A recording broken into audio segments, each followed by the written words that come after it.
यात्रा के दौरान लिखा है।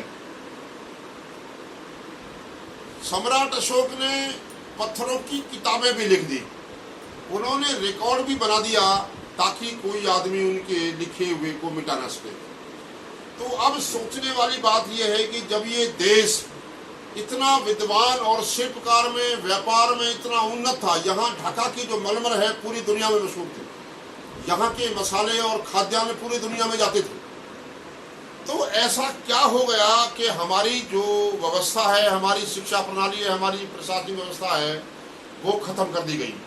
वो कौन लोग हैं जिन्होंने हमारी व्यवस्था खत्म कर दी और यहाँ से बौद्ध धर्म का खात्मा कर दिया? बौद्ध धर्म यहाँ पैदा हुआ और भारत देश से खत्म कर दिया गया, और आज पूरी दुनिया में जो देश बौद्ध धर्म के अनुयायी हैं वो देश पूरी तरह से तरक्की पर हैं। वो अल्ट्रा टेक्निक जो मॉडर्न है उसके जो है ना पूरी तरह से विकसित है। तो ये विचारने वाली बात है कि हमारा दोस्त कौन है, दुश्मन कौन है, ये जानने की आवश्यकता है। और ये दोस्त और दुश्मन की पहचान करने का जो काम है, बताने का जो काम है, वो वाम से संगठन के माध्यम से किया जा रहा है।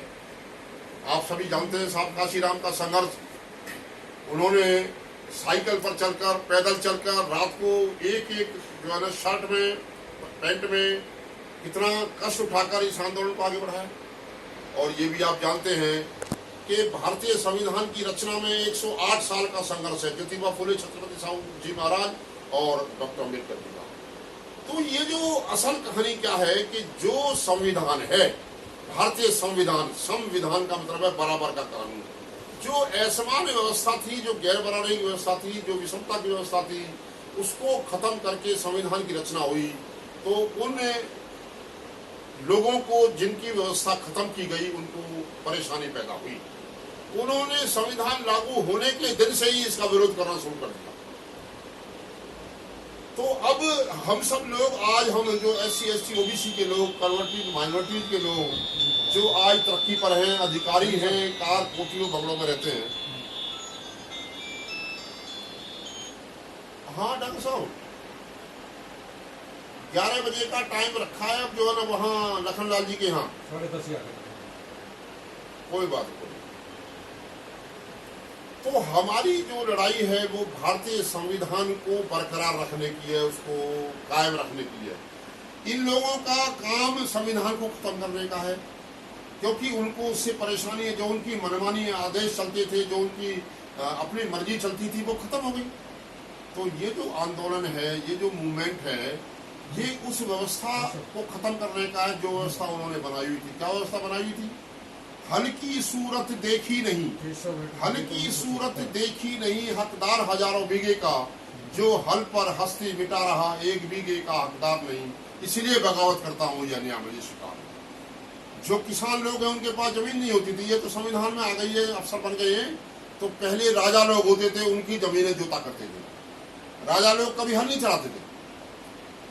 और दूसरा, 2 एकड़ में बनी हवेली रहने वाले 2 प्राणी, 2 एकड़ में बनी हवेली रहने वाले 2 प्राणी, 4 हाथ के एक कोठे में रहने वाले 10 प्राणी, सो सकते पैर पसार नहीं, इसलिए बगावत करता हूँ, यह न्याय मुझे स्वीकार है। ये जो व्यवस्था है, इसके खिलाफ लड़ाई है हमारी। ना हमारी किसी व्यक्ति के खिलाफ है, न जाति के खिलाफ है, धर्म के खिलाफ है, न संप्रदाय के खिलाफ है। जो विषमतावादी व्यवस्था है, इसको खत्म करने का हमारा जो आंदोलन है, शिक्षा, शस्त्र, संपत्ति जो हमें प्राप्त करने का जो हमारा आंदोलन 1848 में ज्योतिराव फुले जी ने चलाया, उस आंदोलन की बदौलत संविधान की रचना हुई।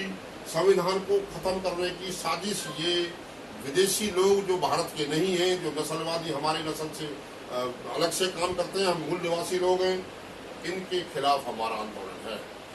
आप सब लोग बुद्धिजीवी लोग हैं, सारे पढ़े लिखे लोग हैं, तो ये बताने की आवश्यकता नहीं है कि ये आंदोलन हमें क्यों आगे बढ़ाना है, क्योंकि इसमें हमारे बच्चों का भविष्य, हमारा भविष्य, सम्मान, स्वाभिमान और जो हमारी जो तरक्की है वो इसी आंदोलन से जुड़ी हुई है।